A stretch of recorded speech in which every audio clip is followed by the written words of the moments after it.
टिपेर बेच्न जान्छन्। यो हाम्रो दाइ नि हाम्रो त बागलुङको गाउँ चाहिँ हामी गाउँबाट आएको बागलुङ तर गलकोटबाट आएको तर गाउँमा यो दाइ जस्तो हुनुहुन्थ्यो यहाँ पनि त्यस्तै। ल हेर अहिले के टिप्न लाउनु भयो म देखाउँछु तपाईँहरूलाई। दाइ के टिप्न लाउनु भएको? के टिप्न लाउनु भएको? सुटको साग पाइने रहेछ क्या यहाँ त जङ्गलमै सबको साग। ल हेर जङ्गलमै सबको साग। सबको साग। अनि यसलाई टिपेर बेच्ने रहेछन् होइन? यहाँ मैले अस्ति 3 युरोमा किनेकै यसैलाई। अहिले चाहिँ यहाँ यत्तिकै पाउनु भयो। यहाँ फ्रीमा पाइने रहेछ।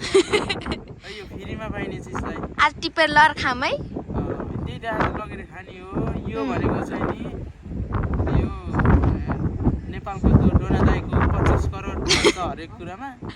त 25 करोड होइन यो 1 अरबको माल हामीले टिप्दैछ। चिज हो यो चिज। तर अलि ध्यान दिनु है उता त्यस्तो छ हेर्नु गाइड त्यस्तो छ। हामी चाहिँ यो ठाउँमा आएको घुम्नलाई। ठाउँ चाहिँ यति राम्रो नि म बयान गर्न सक्दिनँ यो ठाउँको बारेमा। समुद्र यहाँबाट हेर्ने रहेछ। ल आउनु दाइ छिटो टिपेर।